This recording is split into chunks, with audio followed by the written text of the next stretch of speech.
Hello बच्चों, welcome to our class in standard 6th. Today we will read subject of SS. In last period our chapter was incompleted, so we will complete today in this lecture. Okay? तो बच्चों हम लोग end of गुप्त dynasty, तो गुप्त dynasty का and कैसे हुआ और कब हुआ, तो इसके बारे में हम पढ़ रहे थे। तो गुप्त डायनेस्टी जो थे 550 में उसका क्या हो गया, विघटन हो गया, यानी डिसइंटीग्रेटेड हो गया था, ख़त्म हो गया मतलब।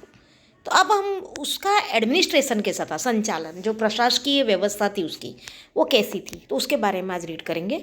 We get information about administration during Gupta age from record, smritis and Purana. हम लोग ड्यूरिंग जो गुप्त एज की जो एडमिनिस्ट्रेशन की जो इन्फॉर्मेशन है वो हमें जो रिकॉर्ड्स होते हैं, स्मृति है, पुराण है, उसमें से हम ले सकते हैं। Accordingly the governing body was divided into 3। उसके अकॉर्डिंग, जैसे जो पुराण है, स्मृति है, उनकी जो उनके हिसाब से अगर हम देखने जाओ तो 3 सेक्शन थे, सेंट्रल, प्रोविंशियल एंड लोकल। तो 3 टाइप का उनका मतलब उन्होंने डाइवर्ट कर रखा था अपने डिपार्टमेंट। तो अब हम उनके बारे में डिटेल में रीड करेंगे, सेंट्रल में, फिर प्रोविंशियल में और लोकल में। तो first we will read emperor was the centre of Gupta administration. जो राजा होता था ना, वो सेंट्रल, जो मध्य मतलब बोलते हैं, तो सेंटर का जो पोर्शन होता था उसका वो एडमिनिस्ट्रेशन करता था। तो सेंटर ऑफ गुप्त एडमिनिस्ट्रेशन कौन होता था, एम्पेरर। ही अडोप्टेड टाइटल्स लाइक महाराजा धीराज, और उनको महाराजा धीराज का उपाधि मिली हुई थी, परम भगवत, ऐसा भी कह सकते हैं, परम भागवत। नो ईट, जानने की बातें। The army chief was called, महाबलाधिकारी। जो आर्मी का चीफ यानी सेनापति होते थे वो महाबलाधिकृत होते थे। The minister of external affairs was called, महासंधि विग्रह। जो अफेयर्स जो होते थे आपस के, जो वाद विवाद, तो वो सब्जेक्ट को सॉल्व करने वाले, उनको बोलते थे महासंबंधी विग्राहक।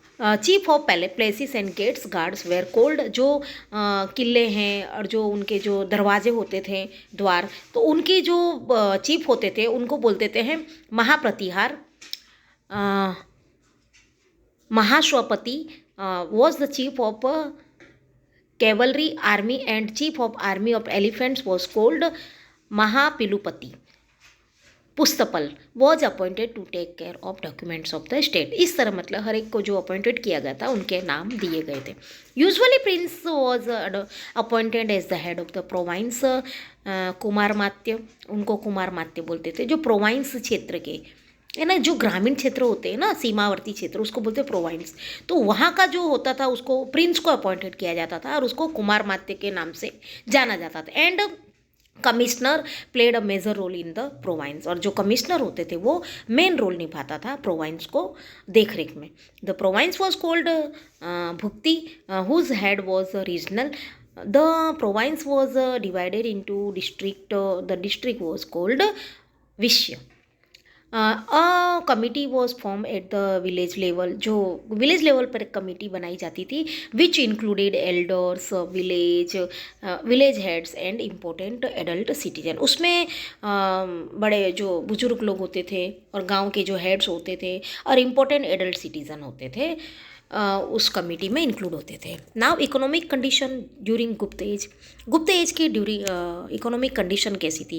इन इकोनॉमिक टर्म्स गुप्त एज वॉज गोल्डन पीरियड। गुप्त एज को गोल्डन पीरियड माना जाता है क्योंकि उनकी जो इकोनॉमिक कंडीशन को देखते हुए गुप्त एज को कैसा पीरियड माना गया है? Golden period. भारतवर्ष का सबसे मतलब बेस्ट जो पीरियड था, जितनी भी प्रॉस्पेरिटी हुई, जितने भी अच्छे अच्छे जो टेम्पल्स है, जो भी जो एंशिएंट टाइम के जो आर्किटेक्चरिंग जो हुई है वो गुप्त एज में बहुत अच्छी हुई है, इसलिए उसको गोल्डन एज कहा जाता है। Farming, internal trade and international trade will very developed. उस उनके गुप्त एज के टाइम पे जो एग्रीकल्चर था, फिर आंतरिक व्यापार और अंतर्राष्ट्रीय स्तर पर जो व्यापार था वो बहुत ही ज़्यादा डेवलप्ड हुआ था। Special farming practice included annual 3 years and 5 years farming. तो फार्मिंग प्रैक्टिस में एनुअल फार्मिंग होती थी, 3 years की होती थी और 5 years की उगती थी। Wheat rice in north India, sugar cane in Gandhara, grapes and kesar in Kashmir, and coconut in Kamrup were grown. Rice was grown in large quantity in Bengal, cotton in Gujarat and Sindh, and silk was produced in Bengal. Trade of condiments and spices, silk and cotton have developed in South India. तो हमारे जो ancient time में क्या हमारी जो 18 century थी, 17 century थी, उस समय भी हमारे जो स्पाइसेस है, हमारे कॉटन क्लोथ है, केसर है, ये सब जितना भी एग्रीकल्चर प्रोडक्ट थी ना हमारी, ये बहुत ही वर्ल्ड फेमस थी। और इसी के लिए जो हमारे ये जो ये डेवलप के लिए और ये जो क्रॉप्स होती थी, इसके कारण ही हम देश विदेश से जितने भी व्यापार मतलब कंट्रीज़ थी वो हमारे देश में व्यापार करने आती थी, इसी लालच में आती थी। और हमारे देश की जो प्रॉस्पेरिटी थी और वो अपने देश को प्रॉस्पर करती थी, मतलब यहाँ से व्यापार करके और वो अपने देश को क्या करते थे, प्रॉस्पेरियस करते थे। तो हमारे देश मतलब उस समय एक मिसाल था व्यापार के रूप में। King use to tax on 6 of the total production land was donated to Brahmin and temple. जो राजा थे ना वो अपना जो जितना भी टैक्स वसूल करते थे ना उसमें से 6 पार्ट्स 1/6 जो टोटल प्रोडक्शन का जो पार्ट होता था वो ब्राह्मण और टेम्पल्स में दान कर देते थे। International trade was epitome of गुप्त एज है। जो इंटरनेशनल ट्रेड था वो बहुत चरम सीमा पर था, बहुत ही ज़्यादा डेवलप था। Cotton, silk and spices were exported to Europe from India through central Asia. तो जो हमारे जो स्पाइसेस थे, सिल्क था, कॉटन था, वो एक्सपोर्ट यानी सेंड करना, भेजना, बाहर जाता था यूरोप में from India through central Asia. इसलिए बच्चों जब हमारा यूरोप में इतनी डिमांड थी हमारी जो सिल्क और कॉटन की, तो जब हमारा जो लैंड रूट बंद हुआ ना तो वहाँ के जो एक्सप्लोरर थे उन्होंने सी रूट स्टार्ट कर दिया था। क्यों? ताकि ये जो व्यापार है, जो इनकी जो डिमांड थी कॉटन सिल्क की, ये बहुत ज़्यादा मात्रा में थे, इसके कारण उनको सी रूट की डिस्कवर करना पड़ा। तो तो कैसे व्यापार होता था? सेंट्रल एशिया से। While cotton, silk, spices, condiments and timber means लकड़ियों का व्यापार were exported to east and west of the world through international ports like Khambhat. देखो पूरे वर्ल्ड में इसका ट्रेड होता था। ये जितना मैंने कहा कॉटन, सिल्क है, स्पाइसेस में मीन्स मसाले, ये सब तो इंटरनेशनल पोर्ट्स थे खंभात उस समय के। Khambhat, Bharuch, Sopara and Tamralipti, gold, silver and other item were important. और उसके बदले में गोल्ड है, सिल्वर है और दूसरी आइटम का इम्पोर्ट यानी आयात और एक्सपोर्ट यानी निर्यात। तो इस तरह मतलब आयात निर्यात होता था, एक्सपोर्ट और इम्पोर्ट होता था। रिलीजियस स्टेटस, तो उस समय का जो धार्मिक जो रुतबा था उस समय का वो कैसा था? Hinduism and Indian culture are seen in full swing during Gupta age. Gupta age में पूरी तरह से हिंदुज़म और इंडियन कल्चर ही देखने को मिला है। The Gupta empires gave Vaishnavism the status of state religion. Vaishnavism यानी जो कृष्ण भक्त होते हैं उनको वैष्णविज्म बोलते हैं, और शैविज्म यानी जो शिव भक्त होते हैं। As a result Vishnu his avatar Shri Ram and Shri Krishna were mostly worshipped at this time. इस समय जो भगवान विष्णु के अवतार जो थे, राम भगवान, श्री कृष्ण भगवान, उन्हीं की ज़्यादा मतलब पूजा होती थी, भक्ति होती थी। Lakshmi became very famous goddess, और देवी में मतलब लक्ष्मी जी की ज़्यादा पूजा होती थी। It was during this time only that Ramayana, the Mahabharata as well as the Purana were recompiled. उस समय ज़्यादा महाभारत और रामायण का मतलब ज़्यादा मतलब उसका पढ़ाया गया और उसका मतलब जाना माने ग्रंथ थे। Shrimad Bhagavad Gita became very important text of this time. उस समय की जो टेक्स्ट थी मतलब इम्पोर्टेंट जो हमारी हॉली बुक थी श्रीमद् भागवत गीता बहुत प्रसिद्ध थी, फेमस थी। लाइक वैष्णविज्म यानी जो कृष्ण भक्त, जो Vaishnavism, Shaivism also developed during Gupta age. Gupta age में शिव भक्त और कृष्ण भक्त दोनों बहुत ही ज़्यादा डेवलप्ड था। In south India Shaiva saints were called Nayanar. जो साउथ इंडिया में ज़्यादा शैविज्म थे और उनके संत थे उनको बोलते थे Nayanar. While Vaishnav saint were called Alvar in south India. मही समुद्रादिनी यानी Durga was also quite popularly worshipped here. उस समय दुर्गा माता की भी पूजा खूब होती थी। The worship of Kartikeya was also practice during Gupta age में। कार्तिकेय जो भगवान शिव जी के 2 पुत्र थे, एक गणेश जी और एक कार्तिकेय, तो कार्तिकेय की पूजा भी उस समय होती थी।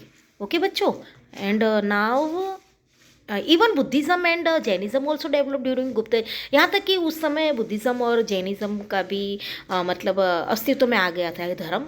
Samudragupta was the protector of Buddhism.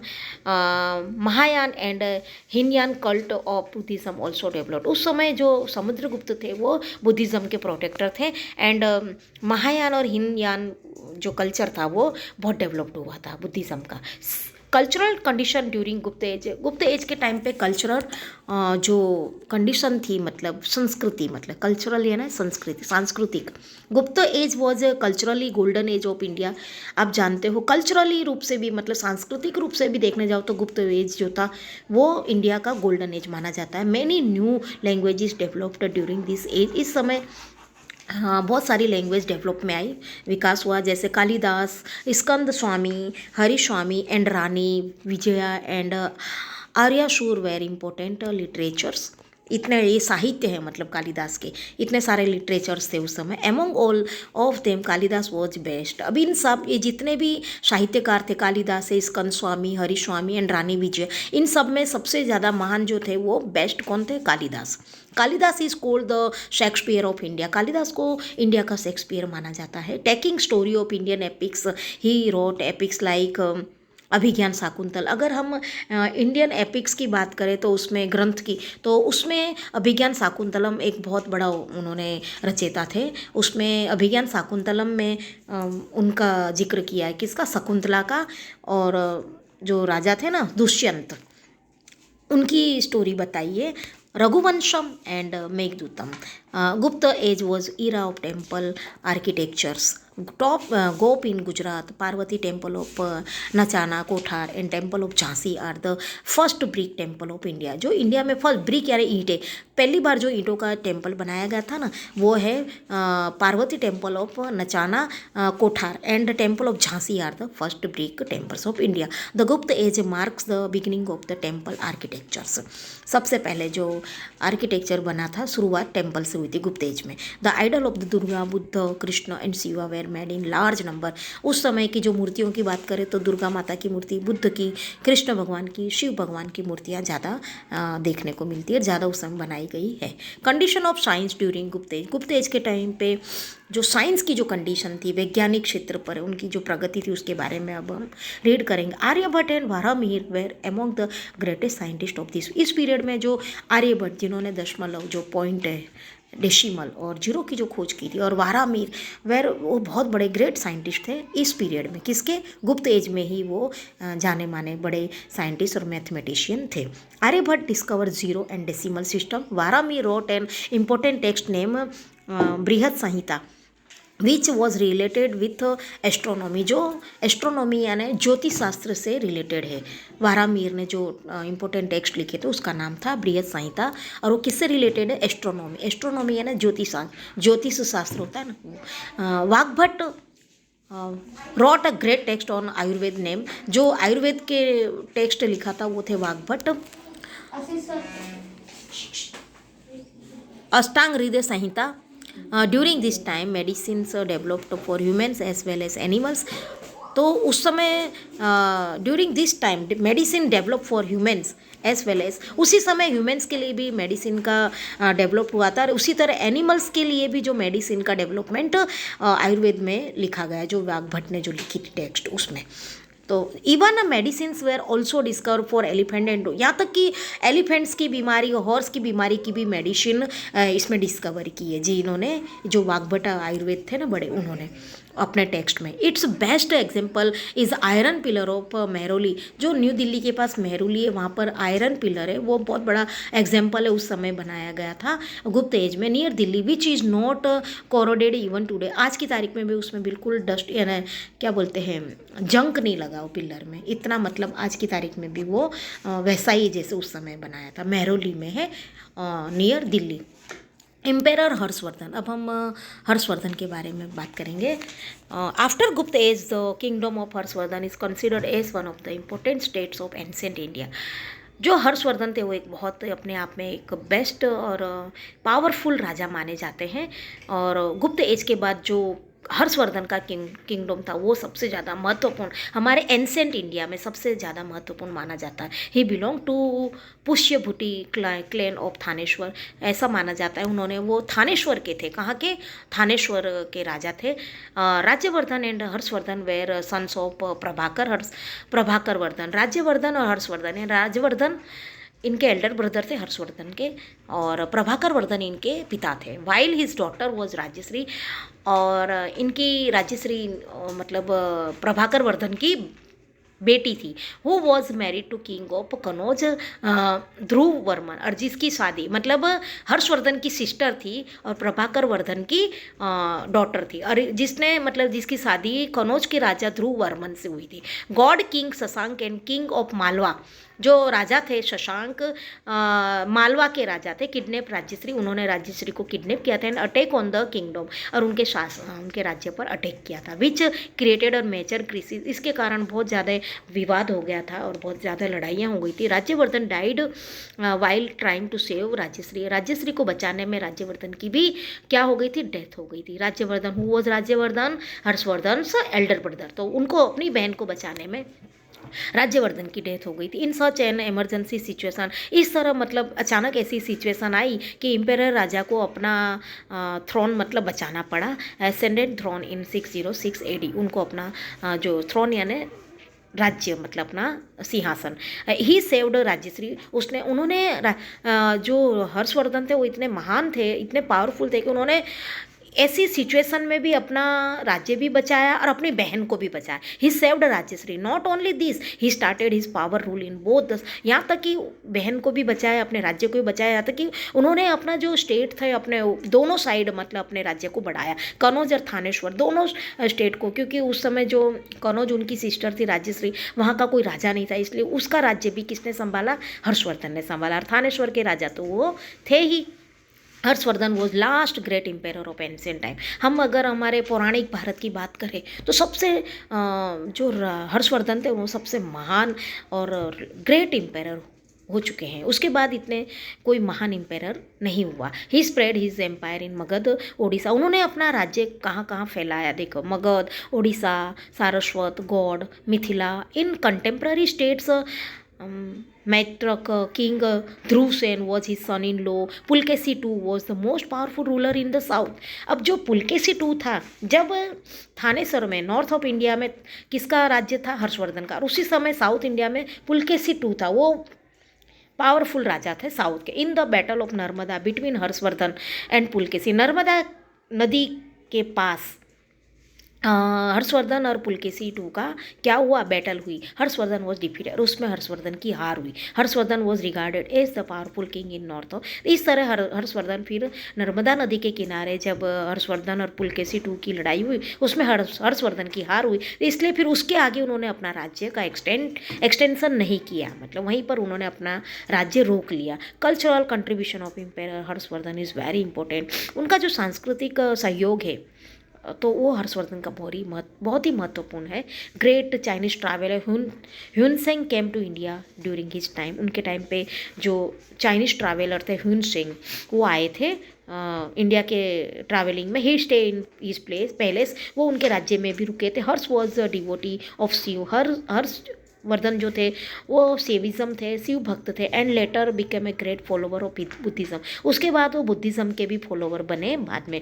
तो organised religious conference under the presidentship of, वो उन्होंने रिलीजियस यानी धार्मिक कॉन्फ्रेंस यानी मीटिंग वो भी ऑर्गेनाइज की थी किसके साथ, प्रेसिडेंटशिप ऑफ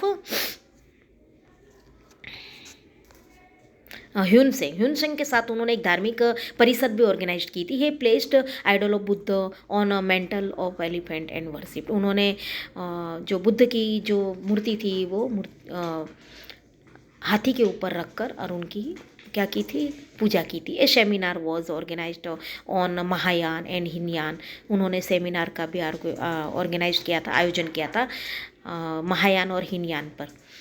ये जो तो टेक्स्ट है ना उनके, किसके, बौद्धिज्म के। Emperor Harsh had passion for literature, वो लिटरेचर के बहुत वो थे मतलब लिटरेचर पे बहुत मानते थे, महत्व देते थे। लिटरेचर के साथ साथ आर्ट एंड एजुकेशन, लिटरेचर यानी साहित्य, आर्ट यानी कला, एजुकेशन यानी पढ़ाई। Great poet Banabhatta was associated with his court, और जो ग्रेट जो कवि थे बानभट्ट वो उनके कोर्ट को मतलब ज़्यादा सहयोग, कोर्ट यानी दरबार, उनका जो राज्य दरबार था उस पर उन्होंने बहुत ही सहयोग दिया। He had written great volumes, उन्होंने बहुत सारे प्ले लिखे like Harsha Charitam and Kadambari in Sanskrit, Sanskrit में लिखे बानभट्ट ने। Mayur Bhatt and Jay Surya were also great poets of this of the time of Harsh. उसके साथ साथ बानभट्ट के साथ साथ मयूर भट्ट थे, जय सूर्या थे, ये भी हर्षवर्धन के टाइम पे बहुत ही महान कवि कहलाए। Emperor Harsh himself also was a high ranking literary figures, खुद अपने आप में ये भी बहुत बड़े वो थे, क्या लिटरेरी थे, मतलब साहित्यकार थे। कौन? हर्षवर्धन। ही कंपोज्ड 2 प्लेस, उन्होंने भी 2 प्लेस यानी नाटक लिखे थे, Priyadarshika and Ratnavali. Along with it is also wrote, इनके साथ साथ ये 2 नाटक के साथ साथ उन्होंने he also wrote a special play based on Jataka stories of Buddha named Nagananda. तो इस तरह उन्होंने 3 प्लेज लिखे थे, प्रियदर्शिका, रत्नावली एंड नागानंद। किसने? हर्षवर्धन ने खुद। Harsh also perform friendly relation with other countries. अच्छा, हर्ष का जो मतलब अदर कंट्रीज के साथ उनका मैत्रीपूर्ण संबंध था। ही सेंट डेलीगेशन टू चाइना, उन्होंने अपने प्रतिनिधि बनकर मतलब चाइना में भी भेजे थे। Similarly Chinese delegation also visited India, इस तरह वहाँ के प्रतिनिधि जो थे वो इंडिया में विजिट करते थे, और यहाँ के जो लोग जो उनके जो ऑफिसर्स थे वो कहाँ जाते थे? चाइना जाते थे। इस तरह मतलब अदर कंट्री के साथ इनका मैत्रीपूर्ण संबंध था। In this way Harsh was a high ranking ruler. इस तरह देखने जाओ तो हर्ष कैसे थे? एक उच्च गुण वाले राजा थे, कॉन्क्यूरर, एडमिनिस्ट्रेटर एंड लिटरेटर, और एक मतलब महत्वाकांक्षी और अच्छे मतलब एडमिनिस्ट्रेटर यानी क्या बोलते हैं, व्यवस्था वाले, और लिटरेटर यानी साहित्यकार। He donated 100 villages to sustain Nalanda Vidyapeeth, उन्होंने नालंदा विद्यापीठ के लिए नालंदा विद्यापीठ मतलब उसके अस्तित्व को बनाए रखने के लिए 100 विलेजेस को क्या किया था? डोनेट किया था। क्या किया था? Donated. He donated 100 villages of sustain Nalanda विद्यापीठ। Pulakeshi two among the contemporary kings of emperor Harsh time, Pulakeshi II was the most powerful Chalukyan king. कहाँ के राजा थे वो चालुक्य डायनेस्टी के राजा थे, और साउथ इंडिया के राजा थे। कौन? Pulakeshi II। He is very very very much powerful.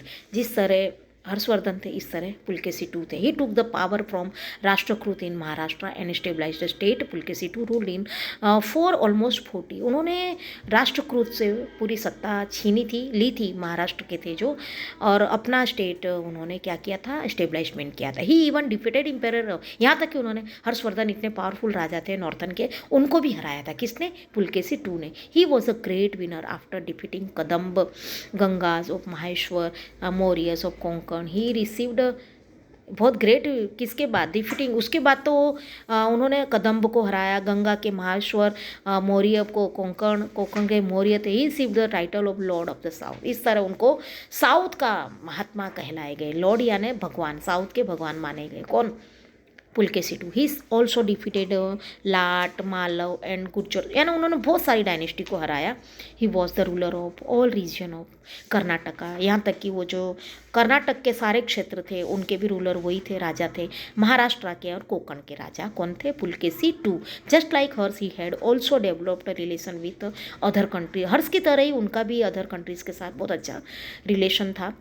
उन्होंने अपना रिलेशन का विकास किया अदर कंट्रीज़ के साथ। He had sent one of his ambassador to Iran emperor Khusrau II who was his friend, उन्होंने अपना एम्बेसडर है राजदूत ईरान टू ईरान को भेजा। ईरान के एम्पेरर खुसरो, वो भी मतलब जो खुसरो II थे वो इनके फ्रेंड थे। किसके? पुलकेशी II के। तो other states At this time, other states included Pallavs of Kanchi, Gurjars of Pratihar of Rajasthan, Matraks of Vallavi, Gurjars in South Gujarat, Korkotako of Kashmir, etc. Pallava of Kanchi had become famous for their architecture and art. इनमें से जो कांची के जो पल्लव थे वो अपने architecture के लिए बहुत ही कला और अपने जो आर्किटेक्चर यानी जो बांधकाम होता है मंदिरों का, टेम्पल्स का, उसमें सबसे ज़्यादा फेमस कौन थे? कांची के पल्लव से। They built many temples of Brahma, उन्होंने बहुत सारे मंदिर बनाए जैसे ब्रह्मा के, Vishnu, Mahesh, by cutting rocks, पत्थरों की कटिंग करके। Pallava also built chariot temples on sea shore have increased India's cultural prosperities.